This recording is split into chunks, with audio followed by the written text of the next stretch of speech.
Aquí está Pedro Benítez. Pedro Benítez es historiador. Nosotros en la campaña electoral a la Asamblea viajábamos y teníamos... Yo inclusive pensé hacer un libro de nuestros diálogos. Oye, ¿verdad? Porque conversábamos sobre la historia de Venezuela, sobre procesos que yo he vivido, porque mi edad me lo ha permitido, y Pedro me preguntaba y yo le iba contando y echando cuentos. Hoy lo tenemos para hablar de un asunto que a mí me angustia. Tú sabes que se decía que la política era la continuación de la guerra, pero de otra manera. Por otras vías. Von Clausewitz, ¿no? Sí. Sí. Yo creo que el gobierno Maduro, que Chávez, la ventaja que le sacó a los partidos de la Cuarta República Tradicional es que él le devolvió a la política el sentido estratégico. Es decir, él como militar veía la política como movilizando, atacando. Yo recuerdo una vez Chávez en una cadena con un círculo. Este es el país, esta es la oposición. A la oposición hay que atacar en lo más fuerte, porque si tú le das en lo más fuerte, la desparrama. Entonces tenía una teoría militar de la política. Además, el partido está estructurado en patrulla. Tenía una visión estratégica. Sí, pero la visión estratégica era superior a la tradicional manera de los partidos, porque los partidos lo más que habían logrado era contratar asesores extranjeros y planificar las campañas como... Claro, porque la política se había rutinizado en Sí. Venezuela a lo largo de los 40 años. Y los partidos eran grandes movimientos de hacer campaña, pero Chávez le cambió la fisonomía a eso. ¿Por Y qué? estos tipos, Maduro, el Aizami, Diosdado, que no son superiores, pero para nada al liderazgo opositor, sí tienen esa ventaja. No solo tienen la ventaja militar, que es la Fuerza Armada para venme a sacar, pues, venme a sacar y te caigo a plomo. No solo tienen el tribunal, que es la ventaja institucional para descalificar a la Asamblea, tienen una ventaja de visión estratégica que a la oposición se le impide dar. ¿Por qué? Porque la oposición, como es diversa, cada vez que va a discutir algo, empieza a consultar el otro, los candidatos presidenciales tienen una visión de ver la cosa, entonces se desordena y es incapaz de planificar 2, 3 nortes. Mientras los otros, todo lo que hicieron con el revocatorio, se ve que eso fue planificado con mucha anterioridad. Claro. ¿Qué opinas tú de eso? Que ahí está el origen del problema. O sea, tenemos un régimen, el régimen que construyó Chávez sobre 4 patas. Apoyo económico, los precios del petróleo, se cayó. Legitimidad popular, cada cierto tiempo hacían elecciones, se llenaban la boca diciendo que habían ganado N cantidad de Baño elecciones. de pueblo. Eso se acabó. Apoyo internacional, eso se acabó. ¿Qué les queda? El apoyo militar y les queda, número 5, esto que tú acabas de explicar también, que es la forma de hacer, el know-how, la forma de hacer las cosas.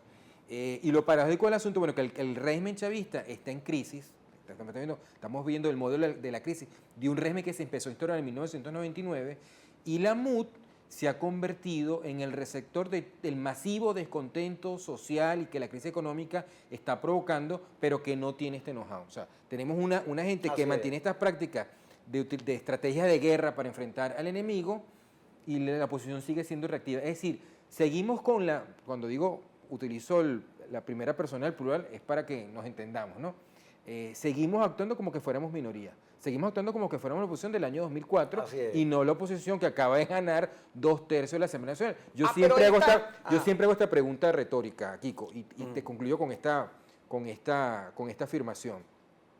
Si hubiese sido al revés, si el chavismo hubiera estado en oposición y gana 2/3 de la Asamblea Nacional el 6 de diciembre, ¿qué hubieran hecho?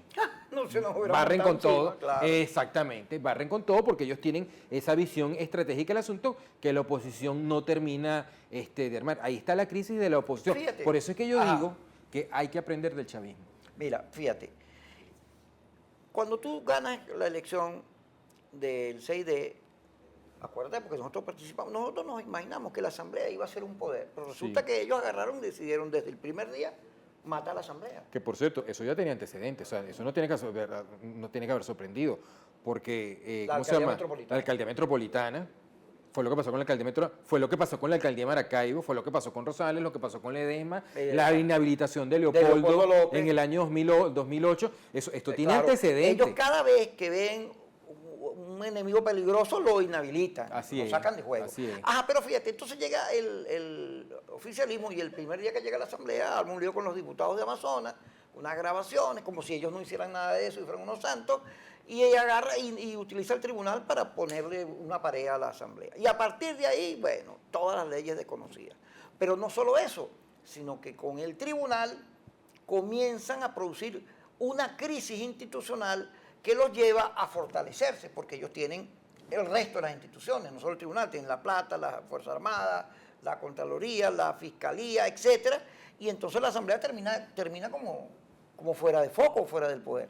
Pero no solo eso, sino que Maduro diseña un plan para llevarse el revocatorio por el medio. Ellos, el PSUV, que consistía primero en meternos a recoger firmas el 1%, después el 20%. Es una cantidad de cabalas que no estaban en el revocatorio de Chávez, que las ponen adrede. Pero qué cosa que ya habían hecho en el 2003 y el 2004. Así es. Estas tácticas, que pusieron el revocatorio en una fecha que a Chávez le convenía para el poder ganar. No, y además lo alargaron para que Claro. ellos tuvieran tiempo. Por cierto, que la trampa de Chávez, entre comillas, estuvo ahí en alargar. No fue que el día de la elección, como dicen por ahí, Él hizo las trampa, máquinas... no. No. La Él trampa ganó en la estuvo en trampa. alargar durante un año el proceso para ponerle Ah. una fecha que a él le convenía. Pero ahí voy, Pedro, fíjate, estos dos planes, el inhabilitar la Asamblea y matar al revocatorio, lo tuvieron desde el principio. Pero lo ejecutaron. Así es. A nosotros, un día apareció la sala electoral, dijo 20% regional. Y nosotros pensamos que era una trampa que era, bueno, que en el Delta, que en Guárico, que en no sé dónde era difícil. Y apareció al otro día unos tribunales diciendo, estado por estado, apoyándose en esa Alegando resolución, aquello, claro. que el revocatorio no iba ahí porque era trampa. Entonces sorprendieron a todo el mundo. Ahora, ese diseño no ha terminado. Ese diseño estratégico no ha terminado, porque ese diseño tenía la mesa de negociación. O sea, ellos iban a matar todo, pero iban a poner las elecciones de gobernadores como lo hizo Tibisay y luego la mesa de diálogo.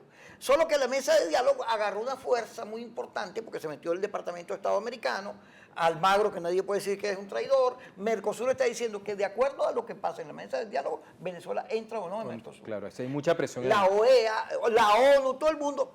Pero en vez de la oposición ver que ese era su mejor escenario, la propia oposición comienza a dinamitar el diálogo. ¿Por qué? Porque las negociaciones no se dan transparentes, no se le dice al país. Y luego, en las negociaciones hay una crisis interna en la oposición, por el foco, por el norte. ¿Para dónde vamos? Hay gente que no solo no está convencido en el diálogo, Pero es que sino ¿dónde está cree el que no hay salida electoral. Pero ¿dónde está el origen del error? En lo que estábamos hablando anteriormente. ¿Cuál es la estrategia? ¿Cuál es el objetivo? El chavismo tiene un objetivo muy claro. Llegar al 2019. Permanecer todos los días en el poder. ¿Cuál es tu objetivo? ¿Qué es lo que tú quieres hacer? Ser oposición toda la vida, ¿cuál es tu objetivo estratégico? Ganarle al chavismo, ¿Y cómo llevarlo a quiere- escenarios electorales. ¿Y cómo quieres llevarlo hasta allá? Ajá. Ahora, si él te está diciendo que él no se va a contar porque ellos saben que van a perder las elecciones, como tú lo llevas al terreno, tú lo puedes batir. Con la mesa de diálogo, porque la Constitución dice que hay unos periodos electorales que hay que cumplir. Y si ellos no lo cumplen, Que ellos están violando. fuera de la Constitución. Bueno, Vamos a verlo cuando regresemos. Aquí seguimos en Quicosis con Pedro Benítez.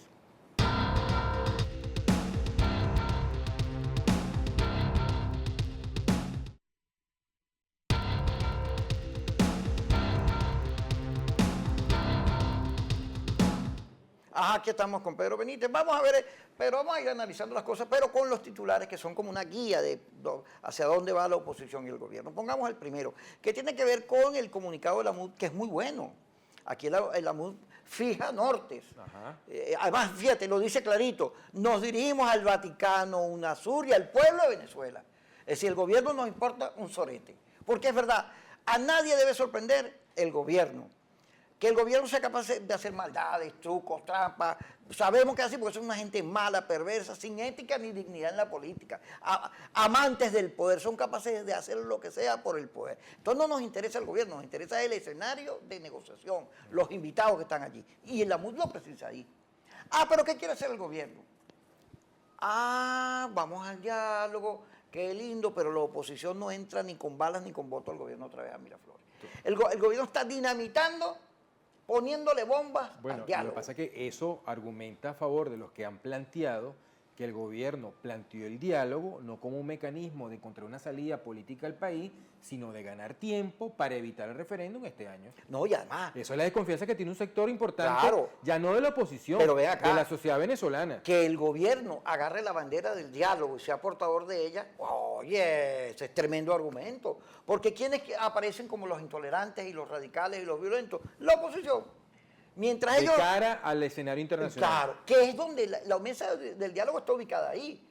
el gobierno está tratando de que la geopolítica, es decir, que antes tenía Brasil, Argentina, toda Kiko, Latinoamérica, entonces, si todo ahora eso no la tiene, está buscando entonces, quedar bien. Entonces, Kiko, si todo eso es tan, como tú lo planteas, tan favorable, ese escenario a la oposición, ¿por qué la oposición no le ha podido sacar más rédito político y por qué no lo ha podido explicar al país? Porque la crisis económica, que es crisis social, no hay inseguridad, hay una enorme inseguridad, muertos por todos lados. Es un país que, aquí un colectivo el 23 de enero dice, no entra la PTJ y no entra. Claro, zonas sí. liberadas un dentro caos. de la ciudad. Sí, porque la crisis se va apoderando de todo. Entonces el gobierno tiene una crisis. Diosdado, fíjate que arrancó Maduro con el diálogo y Diosdado apenas apareció en su programa a bombardear el diálogo diciendo que no había condiciones, que es lo mismo que argumenta un sector de la oposición. Y a darle duro. Porque Maduro tiene una crisis interna también. Esa crisis interna de gobernabilidad también lo afecta a él. Luego la oposición, estas posiciones entre el radicalismo y los moderados afectan a la oposición. La oposición está a punto de dividirse por este conflicto, porque es un conflicto que tiene antecedentes en el paro, el 11 de abril, la abstención. Pero ven acá, pero la oposición se ha sentado en la mesa. O sea, ahí está pero le ha costado. Bueno, pero se ha Le ha sentado. costado. Bueno, pero como todo, pero se han costado. sentado ahí. Pero vamos Están a sentados, ¿no? Ok, pero vamos a ver a cuál costo. Y han puesto unos plazos. Está bien, pero vamos a ver sobre todo lo de los plazos. Lo de los plazos es una locura. ¿Por qué? Porque tú no puedes estar poniéndole a tu mejor escenario plazo. Entonces vamos a estar ahí dialogando indefinidamente, sin Tú resultado. tú vas avanzando, logrando que te suelten los presos, explorando los puntos de acuerdo con el gobierno, presionados por la mesa de diálogo que busca soluciones. Cuando llegó el enviado del Papa, ¿qué trajo el enviado del Papa? Un acuerdo de elecciones. Elecciones en marzo. Bueno, los que están ahí también juegan. Tienes que confiar en que la presión internacional haga que la mesa vaya teniendo resultados. Pero en todo caso, tú nunca te puedes salir de la mesa. Porque el que se salga de la mesa, pierde. Vamos a ver titulares para ver si yo tengo razón o estoy desvariado. MUP responde a Maduro, quienes han intentado entrar a Miraflores con balas son ustedes. Aquí le recordó el 4 de febrero, Cierto, Chugo. claro. Muy bien eso. El 4 de febrero y el 27 de noviembre. Y el 27 de noviembre. Aquí Chugo le tiró la suya. Cabello, el diálogo es un bono de oxígeno para la oposición. Fíjate que Cabello está claro. ¿Esto de qué fecha es? Es de hoy. Está claro en lo que él quiere. Ajá. Esto fue su programa de anoche. Sí, fíjate que él dice, espera, retrocede. Eso es muy interesante. Fíjate como Diosdado está claro en que el diálogo es una bombona de oxígeno para la oposición. Lo está diciendo clarito, no soy yo, es él. Ve que él va a derrumbar el diálogo. Si Diosdado no derrumba el diálogo, no. Este es el segundo gobierno. Sí. Porque aquí hay 3 gobiernos. Mira ahora ponme el tercer noticioso, por favor, señor director. El director a veces tú sabes. Ajá, La Paz no acepta ultimátum. Ve, ¿qué diferencia hay entre Jorge Rodríguez y Diosdado? A ver, dime tú. La Paz no acepta ultimátums. Pero bueno, me imagino que él lo dice en principio porque la oposición le puso un plazo, una fecha, para obtener resultados concretos de haberse sentado con el gobierno. Pero esta es una declaración inteligente, Jorge Rodríguez. No es como la de Diosdado, fíjate, una bombona de oxígeno. Este dice más bien, como si él fuera La Paz. Claro. Vamos a ver más titulares. Esto está interesante, Pedrito. La ISAMI calificó a Capriles como una amenaza para el diálogo. Fíjate que todo gira en torno al diálogo. Todos son amenazas, todos son enemigos, todos defienden el diálogo. El diálogo es como un puchimbol. Puchimbol, se me salió la cédula. Todo el mundo le da golpe. Mírame esto, si el 11 de noviembre no hay avances, abandonaremos la mesa de diálogo. Esta es María Corina que está hablando. Hay que decir a Capriles que se quita el espíritu de María Corina que lo posee. Bueno, ¿te acuerdas que Teodoro decía que solo los estúpidos no cambian de opinión? Bueno, hay gente que cambia de opinión. Pero ¿qué hace Capriles poniéndole fecha al diálogo? Fíjate cómo Rodríguez le dice, La Paz no acepta ultimátum, y este está poniendo el ultimátum. Pero Kiko, ven acá, si nosotros le dijimos al país, o sea, la campaña del 2015, la principal oferta que la oposición le hizo al país era un cambio político, constitucional, electoral, pacífico en el año 2016, ¿no?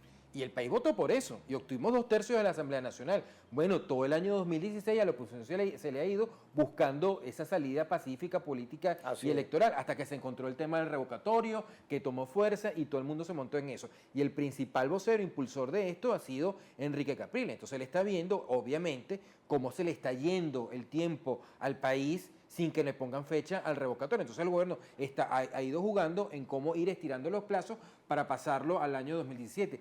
Y luego de esto hay un tema que es el drama humano que hay detrás de todo esto, Kiko. O sea, esto no es un conflicto político normal como había entre ADECOPE. Aquí hay gente cuya vida depende, va a tomar decisiones de vida, si se va del país, si saca a los hijos, si empieza un negocio, dependiendo si este año hay elecciones o no. Pero ven acá. Esa es la presión que tiene el Claro, liderazgo político pero opositor. fíjate cómo la MUP responde frente a la presión de Maduro. Dice, le habla al Vaticano, le habla a UNASUR, fíjate quién es su auditorio, y le dice, los procesos de paz no nos vamos a salir, hay que hacer elecciones, soltar a los presos, y fija una agenda. En cambio, Capriles, ¿qué hace?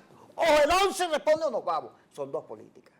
Bueno, son pero dos políticas. Bueno, tú también metes una presión para obtener un resultado.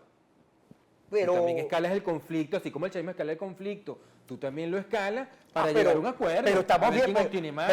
Pero si es somos. es como un juego de póker. Si somos inteligentes, vemos la partida. Vemos que entre Diosdado y Jorge Rodríguez hay diferencias. Hay una disonancia. Y entre la MUP y Enrique Capriles hay diferencias. Tú lo que quieres hacer es la comparación. No, lo que quiero decir es que estamos todos entrando en una profunda crisis. Que el que tenga el norte claro es el que va a salir Ahora, ganando. Kiko, lo normal es que esto ocurra, en estos procesos ocurre Es este tipo normal, de cosas. Eso claro. ocurre, ¿no? Sí. Cuando vino la transición, en Nicaragua, por ejemplo, un tema que tú conoces, que Violeta Chamorro, al frente de la Unión Nacional Opositora, derrota al sandinismo sorprendentemente, vino un proceso de negociación y la UNO se dividió. No. Sí, hubo una división porque doña Violeta, no quería llegar a un acuerdo con los sandinistas, en cambio su yerno decía que sí, que había que llegar a un Bueno, y acuerdo con los dejaron sandinistas y finalmente a Borges en el ministerio. les dejaron la Ajá. policía y el ejército. Y el ejército, imagínate tú. Que Carlos Andrés Pérez fue el que Y se metió en luego, esa ¿qué negociación. pasó? Ellos entregaron el poder en Nicaragua. Correcto. La por unidad etapa. vino, ganó Bolaños, que fue un desastre, corrupción, dividió Bueno, la oposición. en realidad fue alemán, Alemán. el que destruyó todo fue alemán. Fue alemán. Y después volvió el sandinismo, de manera que fíjate que la película tiene... Y se está repitiendo más o menos la película ahorita otra vez en Nicaragua, lamentablemente. Pero lo que te quiero decir, esto es normal. Pero vamos a Estos analizar... tiros dentro de un proceso pero vamos a analizar de el juego. transición política. O sea, todos estamos en crisis, solo que la crisis produce unos con planteamientos estratégicos claros y otros desvariando. Cuando regresemos con Pedro Benítez.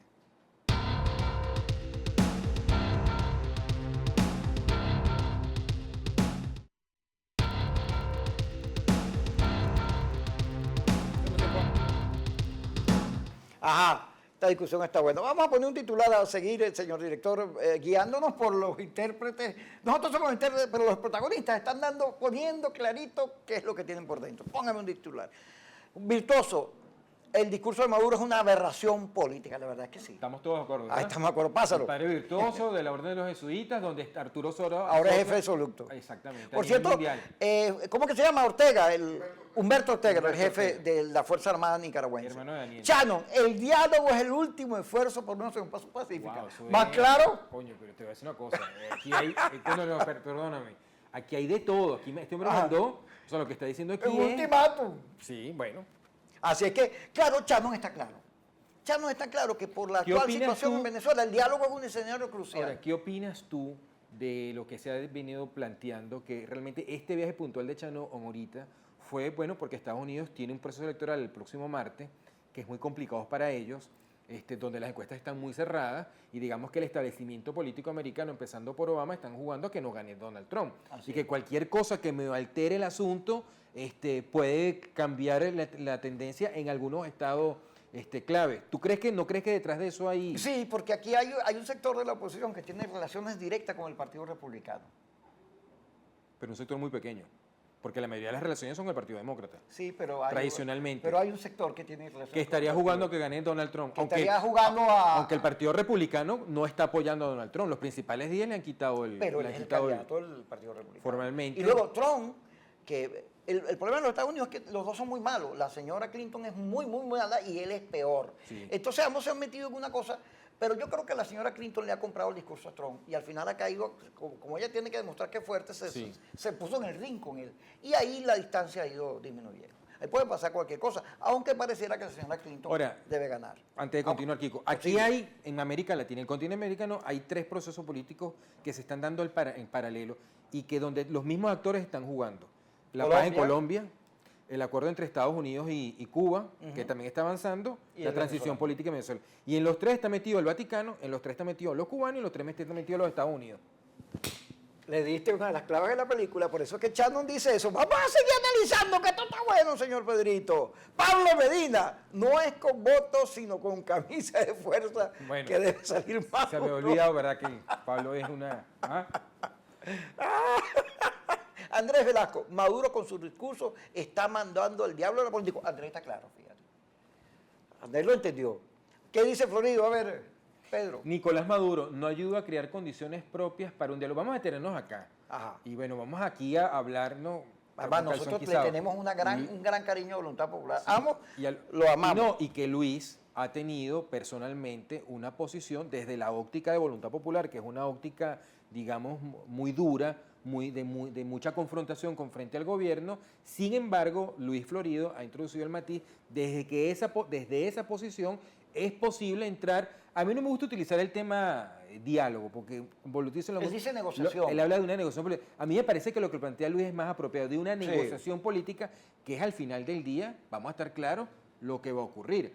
Aquí la discusión que hay dentro de la oposición es cómo tú obligas a un gobierno que no quiere negociar su salida del poder, cómo tú lo obligas a sentarse a que negocie la salida del poder. Fíjate una cosa, hablando con Luis Florido, Luis me dice, calle y diálogo, calle y negociación. Y Freddy Guevara, ambos en la mesa sostuvieron ese punto. Sí. Sin embargo, Leopoldo desde la cárcel dice, no, vamos para Miraflores. Ahí hubo, ¿qué pasó? Bueno, el que convocó a Miraflores desde el principio fue Enrique. Fue Capriles, claro. Por cierto, desde abril del 2013, el primero que planteó el tema de ir a Miraflores, fue que por cierto, pues lo voy a decir aquí, yo eso no lo comparto, porque el problema no es Miraflores. ¿Cuál es el origen de este conflicto en esta parte? El referéndum revocatorio. ¿Dónde tú tienes que ir a protestar? Si es que quieres ir al Consejo Nacional Electoral, ahí donde está el problema. Así es. Vamos a seguir viendo titulares, porque esto está simpático. Los titulares de hoy están demasiado descriptivos de la realidad. Siga, señor director. Tú estás gozando un pullero. Sí, claro.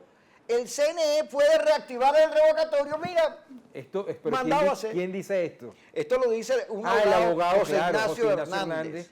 Un tremendo abogado, que es escribe en Pro Da Vinci, así es. Muy claro, acaba de publicar un No, libro y sobre Roberto petróleo. Enrique también señaló que la sala electoral podía tirar una sentencia, porque ya el revocatorio está en 2017. Sí, pero la pregunta es, ¿por qué la oposición se olvidó del revocatorio? ¿Por qué no olvidamos del 20%? Porque hay gente que cree que esa etapa ya pasó. ¿Pero por qué? ¿Quién dice eso? O sea, ¿por qué nosotros nos tenemos que olvidar del revocatorio, de todo el esfuerzo político que se hizo en torno a eso? Es más, yo creo que tendríamos que insistir en eso, porque una de las cosas, si tú tienes un pensamiento estratégico, tú tienes que jugar fundamentalmente dos cosas: mantener unido tu grupo y tratar de dividir al otro. ¿Qué es lo que divide al gobierno? ¿Qué es lo que divide a la fila chavista? El tema del revocatorio, porque hay un sector del chavismo disidente que tiene muchas diferencias con nosotros, pero coincide en una cosa fundamental. Pero fíjate, que es en eso. Ayer Henry Falcón decía que es una mentira esos dirigentes políticos que le dicen al país que en 11 días se va a producir un acuerdo. Y cuando tú lees la declaración de Henry, es verdad. O sea, ¿qué es eso? Pero ¿Cómo es que tú agarras y empiezas a decir un proceso que es complejo, que es difícil, que está a punto de romperse, y tú le vas a poner uno? Ok, pero es un embuste. Está bien, pero yo pregunto, ¿quién ha planteado que en 11 días tiene que haber un acuerdo? Guanipa, Capriles. No. ¿No lo viste ahí? Ponme otra vez, búscame Capriles. Se ha planteado que en 11 días tiene que haber resultados concretos en 11 días. O me pones una fecha si no hay avance. Ajá. Yo estoy totalmente de acuerdo con lo que dice Enrique acá. Okay. Si el 11 de noviembre no hay avance, ¿qué significa eso avance? ¿Hay cuántas mesas están instaladas? Hay una mesa económica donde está Leonel Fernández. Hay una mesa para la libertad de los presos políticos y una mesa que tiene que ver con la fecha. Si de aquí al 11, oye, tú no ves un avance en una de esas tres fechas, tú tienes que revisar qué estás haciendo ahí. Pero si yo te digo que en cuanto a los presos políticos, me lo contó un pajarito. O sea que yo soy periodista, pero no voy a revelar la fuente porque no lo hago. Me parece muy bien. Pero a mí me contó un pajarito que la libertad de Ledesma está lista, que la libertad de Manuel Rosales está lista y que hasta la de Leopoldo está lista. O sea que el gobierno en ese campo, esa era una de las cosas donde podía ceder.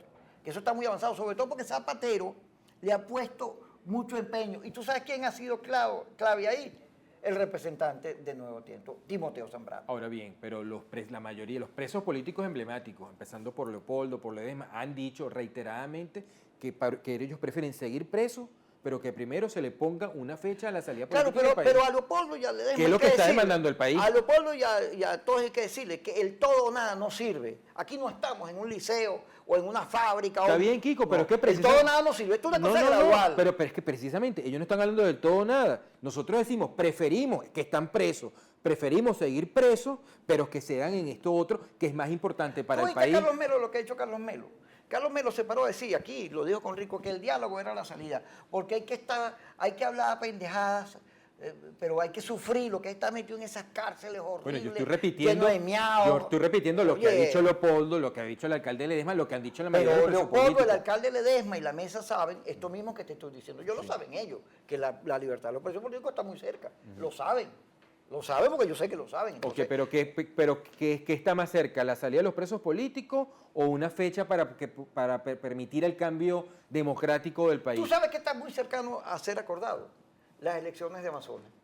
De los 3 diputados. Sí, eso está, porque eso no tiene, el Tribunal Supremo de Justicia tiene 5 meses Bueno, desde que los vetó. bueno, para entonces, ¿cómo le va a decir a Chano, a la OEA, a ONU, que esas elecciones no se pueden hacer? Bueno, para que tú veas, para que tú veas el asunto. Probablemente el tema más importante de todo sean los 3 diputados amazonas. Si tú eliges los 3 diputados amazonas, no solo ganas, sino que Si le tú- metes ruta democrática. Si tú tienes los 2 tercios, entonces todo lo que la Asamblea ha querido hacer, la ley de amnistía, salen los presos políticos. Ay, ¿por qué puedes meter la enmienda, ¿por qué pasa si un eso montón lo de sé cosas. yo, Pedro? Si eso lo sé yo, que soy un periodista, no lo saben los integrantes de la dirección de los partidos No, que yo están creo en la que, mesa. no, yo creo que sí lo saben, pero tú le metes presión al otro para que sea. O tú no le metes presión al otro para que sea. Cuando tú estás en un campo de fútbol, ¿qué tú haces? ¿Qué hace un presión, equipo? presión, Métele presión. presión para que el otro se equivoque. Así es, Eso claro. es lo que le está haciendo la oposición y eso es lo que está haciendo el chavismo. ¿o no? Así es. No, el que se pare de la mesa pierde. Esa es tu tesis fundamental. El que no, y ahí Bueno, tengo una, hasta este te voy a momento- tirar una. hasta te este voy a tirar momento- una para cerrar. Hasta este momento la oposición no se ha parado de Mira, la mesa. Pedro, esto que voy a tirar, mire, yo he pegado casi todo. Usted sabe que yo he pegado todo aquí. Voy a decir lo siguiente. Si Maduro no logra un acuerdo en la mesa, Maduro no llega al 2019 porque sus propias Fuerzas Armadas, el pacto cívico-militar se le va a romper. Entonces el más interesado en un acuerdo Ajá. político es él. El más Fíjate que interesado lo es estoy él. diciendo, grábalo, Carla, grábalo, Pedrito, así, Carlos, Tú te Carlos, leíste, ponte Carla, graben eso ahí. Para terminar, entonces, ¿estamos terminando? Sí. El libro escrito de memoria de Laureano Vallenilla Planchar, hijo de Laureano Vallenilla Lanz, que fue ministro del Interior de Sí, Pérez de Jiménez, Pérez Jiménez. que él narra eso, precisamente, como Pérez Jiménez no permitió una salida normal de su sistema convocando elecciones, lo que terminó fue que todos huyendo, perseguidos políticos, presos Claro, o exiliados. Porque al convertirse, al negar los procesos electorales, es decir, la violación completa de la Constitución, Maduro, bueno, se asume ya como dictador. Eso a las Fuerzas Armadas, no, hermano, usted se equivoca. Eso a la cúpula, pero a las Fuerzas Armadas en Ahora, general, Kiko. cuyo papel ha sido, y en los últimos años, desde 1957, que todas las intentonas militares han fracasado, pero también han fracasado aquellos que se han querido eternizar en el poder. Ahora, Kiko, si no hay presión política de verdad seria, no de que ir a mirar, no, presión política seria, de la calle, de los ciudadanos, presión política internacional, una política clara, el chavismo, Maduro, no va a ceder. No, pero yo estoy de Ellos no acuerdo van a contigo. ceder. A ellos hay que presionarlos y presionarlos. Y yo creo que hay que decirle la verdad a la gente. La verdad. Todos estos procesos siempre terminan al final del día con una negociación política. Así es. Eso va a terminar así. La Gracias. pregunta es, ¿cómo obligar a un gobierno que no quiere negociar contigo a que se siente a negociar de verdad una transición a la democracia? Hay una cosa que se llaman las pesadillas. Maduro cuando duerme, se le aparece quién la ¿Con verdad. quién tendrá pesadilla? ¿Quién viene y le jala la pata de noche? La Llorona.